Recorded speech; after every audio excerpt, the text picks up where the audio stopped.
ओम शांति। गाजियाबाद से ब्रह्मा कुमारी सुतीश बहन जी लिखती हैं कि मेरा जन्म सन 1936 में लायलपुर पाकिस्तान के एक ब्राह्मण परिवार में हुआ। घर का वातावरण शुरू से ही पूजा पाठ का था। घर में जब तक हर कोई व्यक्ति या बच्चा पूजा आदि नहीं करता था तब तक किसी को पानी भी नहीं मिलता था।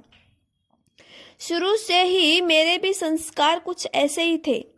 हमेशा भगवान की प्राप्ति के लिए मन में एक तड़फ थी कि भगवान कौन है, कहाँ मिलेगा। फिर भी शिवलिंग की प्रतिमा में मेरी विशेष श्रद्धा थी। जब भी कोई तकलीफ होती या बीमारी आती थी तो मैं मंदिर में जाकर शिवलिंग का जल पी लेती थी, जिससे बीमारी आदि ठीक हो जाती थी। इसी कारण मेरी शिव में बहुत आस्था थी। समझती थी कि यही सबसे बड़ी शक्ति है, यही कल्याणकारी है। समय बीतता गया। जब भारत पाकिस्तान का बंटवारा हुआ तो हम भारत में दिल्ली में आकर रहने लगे। कुछ दिनों के बाद पिताजी का देहांत हो गया। इसी घटना के कारण माताजी बहुत दुखी रहा करती थी। कार्तिक मास में अन्य माताओं के साथ मेरी माताजी भी यमुना में स्नान करने जाती थी। बात सन 1951 की है। एक दिन कुछ सफेद वस्त्रधारी बहनें यमुना के किनारे तपस्या करती हुई दिखाई पड़ी। जैसे ही माताएं बहनों के सामने गई तो उनके नयनों से रूहानियत का साक्षात्कार हुआ। उनके मुख द्वारा ज्ञान के अनमोल वचन सुनते हुए माताओं को बहुत अच्छा लगा। ऐसा अनुभव हुआ कि ये कोई महान शक्तियां है। माता जी ने घर में आकर मुझे बताया कि यमुना किनारे कुछ देवियां आई हैं और वे भगवान के बारे में बहुत अच्छा ज्ञान देती हैं। उनकी बात सुनकर मैं भी दूसरे दिन घूमने के बहाने उनके प्रवचन सुनने गई। बहनों में देवता दादी, ब्रज शांता दादी, मिट्ठू दादी को देखकर ऐसा लगा कि यही मेरी बहनें हैं और यही मुझे परमात्मा से मिलने की राह बताएंगी। इसी विश्वास के साथ मैं घर आ गई। दूसरे दिन माताएं घर के नजदीक जगन्नाथ में धर्मशाला में उन बहनों को ले आई। मैं यह सुनकर खुशी से झूम उठी और उसी समय मैं उन बहनों से मिलने के लिए धर्मशाला में पहुंच गई। वहां जाकर देखा कि कुछ माताएं शांत अवस्था में बैठी थीं, जिससे मुझे असीम शांति और खुशी की अनुभूति होने लगी। परंतु भगवान को याद कैसे किया जाता है उसका ज्ञान नहीं था। मन ही मन कहने लगी कि भगवान, मैं तुम्हारी पुत्री हूँ, तुम मुझे अपनी गोदी में ले लो। बस यह अंदर ही अंदर जपती रही। जपते जपते मुझे एकदम सफेद लाइट दिखाई देने लगी और मैं शरीर से हल्की हो गई, परंतु डर गई कि पता नहीं मुझे क्या होने लगा। मैं उस स्थान से उठकर दूसरी जगह बैठ गई। फिर देखा कि सामने विष्णु चतुर्भुज बाहें पसारे मुझे बुला रहे हैं। यह दृश्य देखकर मेरी आंखों में आंसू आ गए। मैं उनकी बाहों में समा गई। थोड़ी देर में यह दृश्य भी लुप्त हो गया और देखती गई और मैं चलती जा रही हूँ और आगे एक बहुत बड़ा समुद्र है और समुद्र को देखकर मुझे बहुत प्यास लगी। ऐसे लगा मानो मैं बहुत जन्मों की प्यासी हूँ। मैंने समुद्र के किनारे जाकर पानी पीने की इच्छा से पानी में हाथ डाला, परंतु हाथ पानी को नहीं लग रहा था। मैं प्यास से बिल्कुल व्याकुल थी। इतने में देखा कि मेरे सामने ब्रह्मा बाबा साधारण रूप में खड़े हैं और बोले, बच्ची बहुत प्यास लगी है? तो मैं बाबा को देखकर बोली, हाँ जी। बाबा ने कहा, बच्ची ये साधारण जल नहीं है, ज्ञान अमृत है, इसे सदा पीते ही रहना, पियोगी? मैं बोली, जी पीऊंगी। तो बाबा ने मुझे जल पिलाया और जल पीते ही मुझे ऐसा महसूस हुआ मानो मेरे जन्म जन्मांतर की प्यास बुझ गई। प्यास बुझते ही मैंने बाबा से पूछा, बाबा आप कौन हैं? तो बाबा ने मुझे ज्योतिर्बिंदु का साक्षात्कार कराया। करीब 3 घंटे में साक्षात्कार में ही रही। ज्योतिर्बिंदु को देखते ही उसको पकड़ने की कोशिश करती रही। तभी निश्चय हुआ कि यही परमात्मा है। बस उसी दिन से ही मेरे नए अलौकिक जीवन की और साक्षात्कार की शुरुआत हुई। फिर रोज क्लास करने जाने लगी। कुछ समय के पश्चात बहनें हमें छोड़कर माउंट आबू चली गई। तब सारी माताएं एक माता के घर में क्लास करने लगी। अब तक हमने बाबा को सम्मुख नहीं देखा था, फिर भी आंतरिक महसूसता होती थी कि बाबा को बहुत बार देखा है, लेकिन मैं बाबा से कैसे मिलूं, कैसे पत्र व्यवहार करूं, यह समझ नहीं आ रहा था। अगले दिन बाबा ने मुझे ब्रज कोठी माउंट आबू का पता साक्षात्कार में ही दिखा दिया।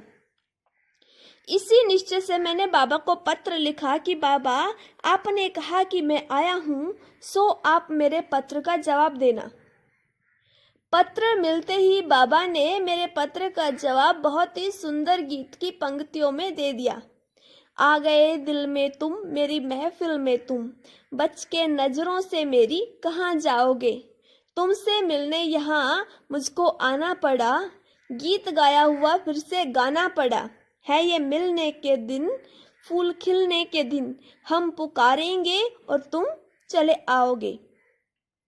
बाबा ने लिखा, मैं तुम्हारे लिए ही तो आया हूँ, तुम मेरी पुरानी बच्ची हो, बाबा की ही हो, बाबा की ही रहोगी। यह मेरे लिए वरदान था। यह वरदान बाबा ने मुझे पत्र के उत्तर में दिया। इसके बाद हम सभी भाई बहनों ने बाबा को निमंत्रण पत्र लिखा और बाबा ने सेवार्थ बहनों को भेजा।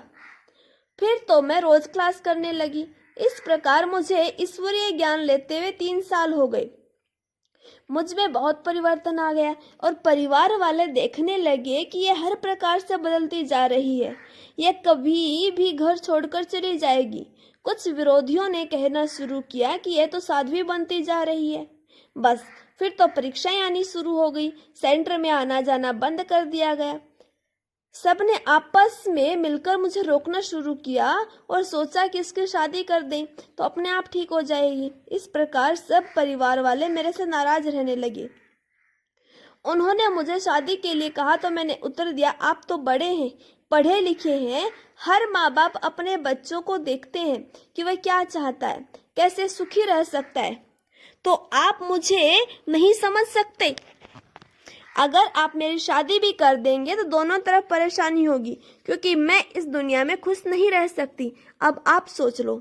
इसलिए सब परेशान रहने लगे, क्योंकि वो मेरे स्वभाव को जानते थे। या तो ये कुछ कहती नहीं, अगर कहती है तो कर दिखाती है। इसलिए एक तरफ वे लोग मुझे समझाते और दूसरी तरफ कई से मंत्र जादू करवा कर लाते। कभी मेरे खाने पीने में भभूति मिलाते ताकि खाते ही बुद्धि पलट जाए। लेकिन मेरा भी साथी शिव बाबा था। बाबा पहले से ही मुझे प्रेरणा दे देते थे कि तेरे साथ ऐसा होने वाला है। दिव्य अनुभव में ही बाबा कहते, बच्ची सावधान रहना। मुझे पहले से ही पता चल जाता था तो मैं वह कुछ खाती ही नहीं थी। इस प्रकार बाबा से मुझे मदद मिलती रहती थी और मैं बच जाती थी। एक बार सारी माताएं मधुबन बाबा से मिलने जा रही थी तो मैंने भी निश्चय किया कि मुझे बाबा से जरूर मिलने जाना है।